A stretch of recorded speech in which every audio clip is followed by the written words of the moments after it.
Bienvenue sur la chaîne. Ici, on parle de Magic et surtout de commandeur multijoueur en mode fun et détendu. Je suis Sir Galahad et je m'engage à vous expliquer un nouveau deck. Le commandeur du jour est Garth le Borgne. Il s'agit d'un commandeur 5 couleurs qui est un véritable couteau suisse. Il peut absolument tout faire et pourtant ça reste une carte budget. Même si le deck que je vais vous présenter aujourd'hui n'est pas tout à fait un deck budget. La capacité de Garth fait qu'à chaque fois qu'on l'engage, on va pouvoir lancer un sort parmi une liste de sorts possibles. Il faudra quand même en payer le coût, mais on peut activer la capacité à tout moment et donc lancer certains sorts en dehors du temps normal où on pourrait les lancer. Chaque sort de la liste ne peut être lancé qu'une seule fois. Il faudra donc trouver un moyen de faire quitter le jeu à Garth pour le réinitialiser et abuser de cette capacité. Voyons les différents sorts que nous propose Garth. Tout d'abord, on a de la gestion. On peut détruire un enchantement ou un artefact grâce au sort désenchantement qui coûte une mana blanche et une mana générique. On peut détruire une créature non noire et non artefact pour une mana noire et une générique. Avec ces deux sorts, on peut gérer énormément de menaces. Même s'il n'avait que cette capacité, Garth serait déjà très intéressant comme commandant, mais sa capacité ne s'arrête pas là. Il peut nous permettre de lancer un Black Lotus, l'artefact mythique et légendaire de Magic, un artefact qui coûte 0 mana et qui peut être sacrifié à tout moment pour obtenir 3 mana d'une même couleur de notre choix. Il peut donc nous donner de la mana. Il peut aussi nous permettre de lancer un geyser cérébral en payant 2 mana bleus et X mana, on va pouvoir piocher X cartes. Il peut nous permettre de lancer le sort réapparition qui permet de renvoyer dans notre main n'importe quelle carte du cimetière pour une mana verte et une mana générique. Et enfin, il peut nous permettre de lancer le sort Shivan Dragon. Pour 2 mana rouges et 4 génériques, on obtient un jeton de créature dragon 5-5 avec le vol et on peut augmenter sa force jusqu'à la fin du tour pour chaque mana rouge dépensé. Notre deck est donc un deck dragon déguisé capable de tout faire. Il n'est pas rapide, mais il est vraiment très amusant à piloter. C'est parti! Pour la mana, nous allons avoir deux types de cartes. D'un côté, les sorts classiques et d'un autre côté, ceux qui vont nous permettre de dégager n'importe quel permanent et qui pourront donc être utilisés à la fois pour la mana, en dégageant par exemple un terrain, ou pour dégager notre commandeur afin de le réutiliser. Notons aussi que notre commandeur peut nous permettre de créer un lotus noir, un artefact qui nous donnera 3 mana lorsqu'on va le sacrifier. C'est un très bon sort de mana qui va nous servir énormément. Pour commencer, nous avons 5 créatures qui vont nous permettre de dégager n'importe quel permanent.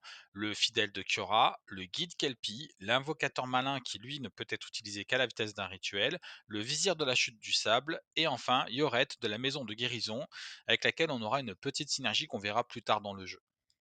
Le sceau du patriarche et le fourchon redresseur. Le fourchon redresseur nous permettra de détaper n'importe quoi, y compris donc un terrain par exemple pour avoir de la mana. Le sceau du patriarche, quant à lui, soit nous donnera de la mana en l'engageant directement, soit nous permettra de désengager notre commandeur pour pouvoir le réutiliser. Nous avons 7 cartes dans le deck qui nous donnent de la mana de façon classique et traditionnelle. On ne va pas s'attarder sur ces cartes-là, vous les verrez en regardant la liste du deck qui est en commentaire bien entendu. Nous allons nous attarder sur les cartes qui ont une synergie particulière avec notre deck, comme par exemple Zirda Éveilleur de l'Aube. Il réduit de 2 mana génériques le coût d'activation des capacités de notre deck. Il y a 9 créatures avec des capacités activées dans notre jeu qui peuvent bénéficier de cet effet. La plupart d'entre elles serviront à exiler notre commandeur et à le renvoyer ensuite en jeu. C'est donc une carte qui va très souvent nous être utile dans notre plan de jeu. Catilda, première de Serre-Orient, elle nous donne de la mana elle-même, bien sûr, mais elle donne aussi à tous les autres humains qu'on contrôle la capacité de nous donner de la mana. Nous avons dans notre jeu certaines créatures qui n'ont pas besoin de s'engager pour que leur capacité nous soit utile, comme par exemple Oji ou Nira, et ces créatures deviendront alors des sources de mana supplémentaires dans notre plan de jeu, c'est très bien. Gilandra, meneur de Brimbois, va nous donner une mana verte quand on l'engage, donc c'est une source de mana intéressante, mais surtout à chaque fois qu'on lancera un sort dont le coût converti de mana est supérieur ou égal à 6, on piochera une carte. Une fois que notre plan de jeu va se mettre en marche, on va lancer la carte Dragon Shivan régulièrement, normalement pratiquement tous les tours, et ça va nous permettre de piocher en plus en même temps. C'est très intéressant. Gwena's Yeux de Gaïa va être utilisée dans le même schéma pour lancer le sort Dragon Shivan. Elle sera formidablement intéressante puisque le dragon ayant une force supérieure ou égale à 5, il permettra de dégager Gwena pour éventuellement pouvoir réutiliser sa mana afin de lancer un deuxième sort dans le même tour si nous réussissons à bien faire en sorte que notre commandeur soit utilisable plusieurs fois par tour. Zaxara l'exemplaire. Cette créature est très intéressante dans notre plan de jeu. D'abord, elle nous donne de la mana. Deux mana d'une seule couleur de notre choix, c'est très intéressant pour 4 mana pour jouer la carte. Mais surtout, à chaque fois qu'on va lancer un sort avec X dans son coup de mana, on va pouvoir créer un jeton Hydre 0/0 et ensuite mettre X marqueur plus un sur lui. Autrement dit, à chaque fois qu'on va lancer notre sort Geyser cérébral pour piocher des cartes, on bénéficiera en plus d'une créature assez costaud qui arrivera à côté. Comme nous jouons en deck 5 couleurs, pouvoir générer n'importe quelle couleur avec n'importe quel terrain, c'est vraiment très intéressant. Cela nous permettra très souvent de pouvoir jouer nos cartes sans se poser de questions. Ces deux cartes ajoutées à notre deck seront toujours très utiles. Première partie de notre plan de jeu, c'est de pouvoir exiler et renvoyer en jeu notre commandeur afin de réinitialiser la liste des sorts qu'il est capable de lancer. En effet, une fois qu'on aura lancé un sort, on ne pourra pas le relancer de nouveau en engageant notre commandeur, puisque chaque sort ne peut être lancé qu'une seule fois. Mais si on exile notre commandeur et qu'il revient en jeu, c'est une nouvelle occurrence de Garth le Borgne, et donc on a de nouveau accès à tout son livre de sorts. Commençons par les 5 créatures les moins pratiques pour exiler notre commandeur et le renvoyer en jeu, celles qui s'engagent et coûtent assez cher en mana. Le fait qu'elles s'engagent fait qu'on peut les utiliser qu'une seule fois par tour, c'est très très bien, mais c'est pas ce qu'on cherche dans notre plan de jeu final. Cependant, chacune de ces 5 créatures va très bien synergiser avec Zirda et Veilleur de l'Aube en réduisant le coût en mana de ces créatures. Le contrebandier néphalien, Rune du royaume caché, l'ange de la réprobation, Livio sentinelle sarmenté et Gilrain, protectrice des dunes d'Ain, vont toutes les 5 malgré tout nous être très utiles dans notre plan de jeu. Le navigateur morne-œil, Abuelo, écho ancestral, l'envoûteuse de brume prairie. Ces trois créatures n'ont pas besoin de s'engager pour pouvoir exiler et renvoyer en jeu notre commandeur. Si nous disposons d'un moyen de lui donner la célérité, comme par exemple l'enchantement levé du jour, nous allons alors pouvoir abuser de sa capacité à créer un jeton de lotus noir, avoir 3 manas grâce à ça et pouvoir recommencer un grand nombre de fois cette capacité-là. Voyons à présent les moyens que nous avons de pouvoir exiler et renvoyer en jeu notre commandeur sans dépenser d'amana pour ça. Nous avons le berger des âmes, le voyageur lointain et Ishtola Roule qui fonctionnent tous les trois en fin de tour. Ishtola nous permet même de le faire deux fois d'affilée. Oji, la lame esquisse va se déclencher uniquement si nous lançons un deuxième sort pendant un même tour. Et enfin, Kikar, éveilleur de Zéphyr, va se déclencher à chaque fois qu'on lance un sort non créature. Donc par exemple, à chaque fois qu'on utilisera notre commandeur pour mettre en jeu un lotus noir, on pourra l'exiler et le renvoyer en jeu grâce à Kikar. Si nous avons un outil permettant de donner la célérité, ça veut dire qu'on a une mana infinie et donc on va pouvoir inonder ensuite notre champ de bataille d'une infinité de dragons très très énervés.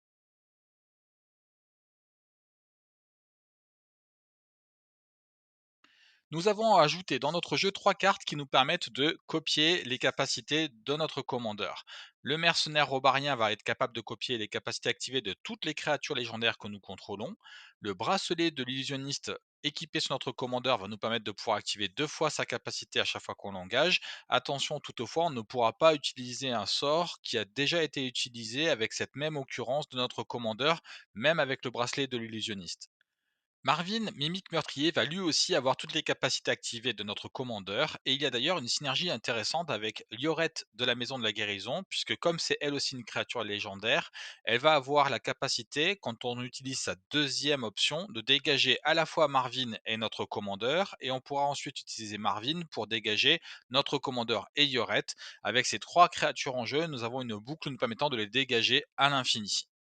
Avant de voir le chapitre dédié aux cartes basées sur la défense, n'oublions pas que tous les moyens que nous avons d'exiler nos créatures et de les renvoyer en jeu peuvent aussi nous permettre de les protéger contre des sorts de gestion, voire même de les sauver d'un combat qui pourrait leur être fatal. Commençons par la doyenne sanctive.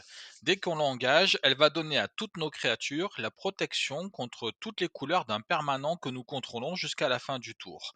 En combinaison avec notre commandeur qui a toutes les couleurs, l'effet est extrêmement puissant puisque toutes nos créatures gagnent la protection contre toutes les couleurs. Seules les créatures qui n'ont pas de couleur pourront encore éventuellement les menacer. Ensuite, nous avons Sarkhan l'Insoumis. C'est le seul Planewalker de notre deck, mais il synergise très bien avec notre plan de jeu puisqu'il dit qu'à chaque fois qu'une créature nous attaque ou attaque un Planewalker que nous contrôlons, chaque dragon que nous contrôlons va lui infliger une blessure.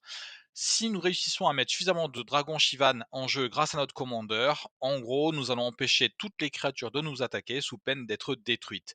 Et de plus, il peut lui-même créer des dragons avec sa capacité à -3. Et pour finir, la lumière obstruante, c'est un contresort en gros qui va nous permettre de nous protéger soit nous-mêmes, soit un permanent que nous contrôlons et piocher une carte. Notons une synergie intéressante avec la carte de sort réapparition que notre commandeur est capable de lancer et qui nous permettra de récupérer en main la lumière obstruante pour pouvoir bloquer une prochaine menace. C'est vraiment un système de défense qui est très efficace.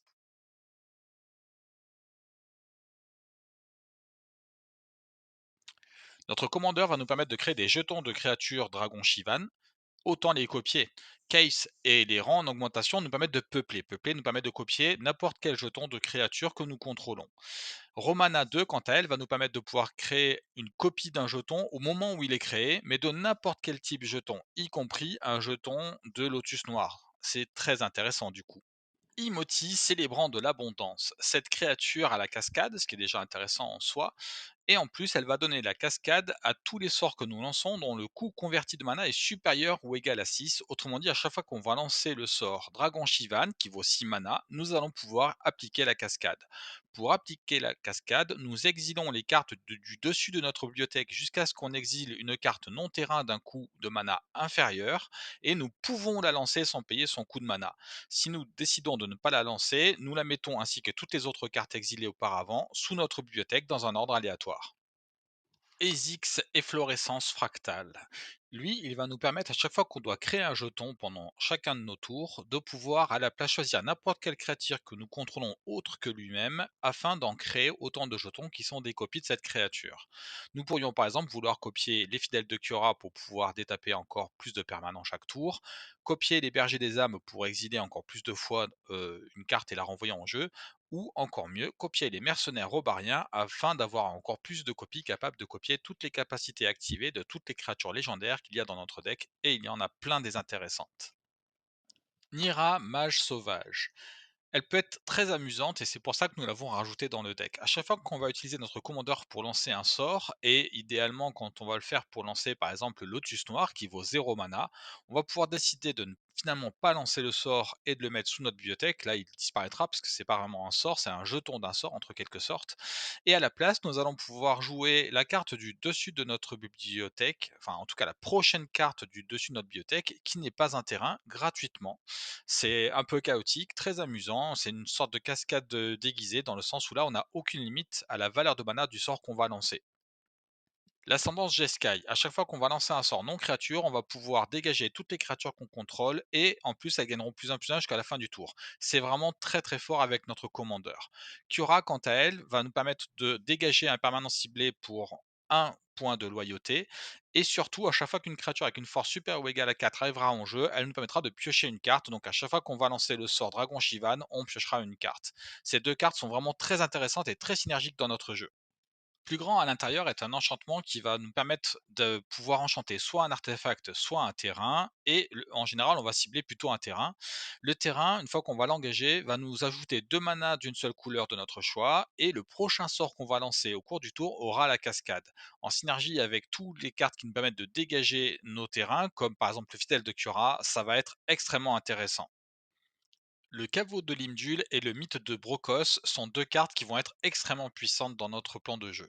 Le caveau de Limdul nous permet de regarder les 5 prochaines cartes du dessus de notre bibliothèque autant de fois qu'on le souhaite. On pourra payer un point de vie pour mettre ces cartes sous notre bibliothèque dans l'ordre de notre choix, puis regarder les 5 cartes suivantes. On mélange ensuite notre bibliothèque et on remet les dernières cartes que nous avons choisies au-dessus de nos bibliothèques dans l'ordre de notre choix. Si on est prêt à payer quelques points de vie, on peut rapidement choisir quelles sont les 5 prochaines cartes qu'on aura, en tout cas au moins choisir une d'entre elles en particulier et la mettre sur le dessus de notre bibliothèque. C'est comme une sorte de tuteur, mais qui coûte pas mal de points de vie.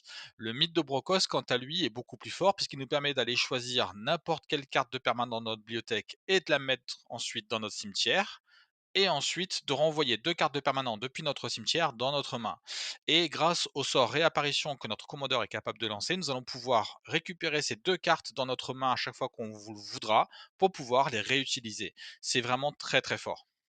Dans notre plan de jeu, il est très important que notre commandeur ait tout le temps la célérité. Aussi, nous avons mis 5 cartes qui ont en effet passif le fait de donner la célérité tout le temps à toutes nos créatures. Le lever du jour, le marteau de Purphoros, Dinaïr, experte invocatrice qui ne donne pas tout à fait la célérité, mais c'est tout comme pour notre commandeur, Samut, fracasseuse de tyran et les feux de la Yavi Maya. Notons que si nous arrivons à mettre un certain nombre de dragons en jeu grâce à notre commandeur, ils auront aussi tous la célérité, ce qui pourrait aussi nous permettre d'être extrêmement agressifs.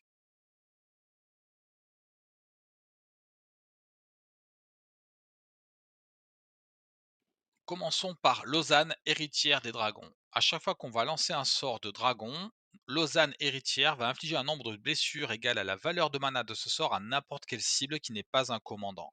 Autrement dit, à chaque fois qu'on va lancer un dragon Shivan, on va pouvoir faire 6 blessures à n'importe quoi ou presque. Ertai revenu à la vie. Lorsqu'il arrive en jeu, on peut soit contrecarrer un sort, une capacité activée ou une capacité déclenchée, soit détruire une cible, créature ou Planeswalker. Avec notre capacité à exiler et renvoyer en jeu des créatures, on va pouvoir abuser de la capacité de Ertai revenu à la vie. Et enfin, le héros intrépide va nous permettre, quand on l'engage, de détruire n'importe quelle créature de force supérieure ou égale à 4. Avec tous les effets qu'on a qui permettent de dégager nos créatures, on va pouvoir aussi abuser de cette capacité. Les deux dernières cartes de notre deck sont le Creuset du Feu qui va donner +3/+3 à tous nos dragons, des 5-5 vols, ça suffisait pas, on préfère des 8-8. Et l'élémental de tourbillon. C'est la carte maîtresse de notre deck, la carte qui va nous permettre d'achever un adversaire une fois pour toutes lorsqu'on va le jouer. Bien sûr, on va le garder précieusement en main jusqu'au moment fatidique où on le jouera, et on le jouera lorsqu'on aura la capacité de lui donner la célérité. Comme il ne cible ni le joueur défenseur ni ses créatures, il n'y a presque aucun moyen de s'en prémunir. Il arrive en jeu, il attaque tout de suite grâce à la célérité, et toutes nos créatures vont pouvoir attaquer sans être bloquées. En général, ça tue l'adversaire immédiatement. Et voilà, on a fait le tour du deck. C'est vraiment un deck très amusant à jouer. Alors certes, il est relativement long, mais en multijoueur, ça pose rarement problème. En général, on a toujours le temps de s'installer. Il fait vraiment plein de choses. Il est très très multifonction, ce commandeur, et il est très amusant à jouer. Je vous incite vraiment à l'essayer, et vous me direz en commentaire si vous l'avez apprécié. Et voilà, cette vidéo est terminée. Je vous remercie vraiment de l'avoir suivi jusqu'à la fin. N'hésitez pas à mettre un petit pouce, à partager, à en parler à vos amis et puis surtout à mettre un petit commentaire. Ça fait vraiment plaisir. J'y passe beaucoup, beaucoup de temps et vous lire, ça me réconforte et me donne envie de continuer. C'est ce qui me motive. Donc n'hésitez pas surtout. Je suis Sir Galad et je vous souhaite à tous de très bonnes parties.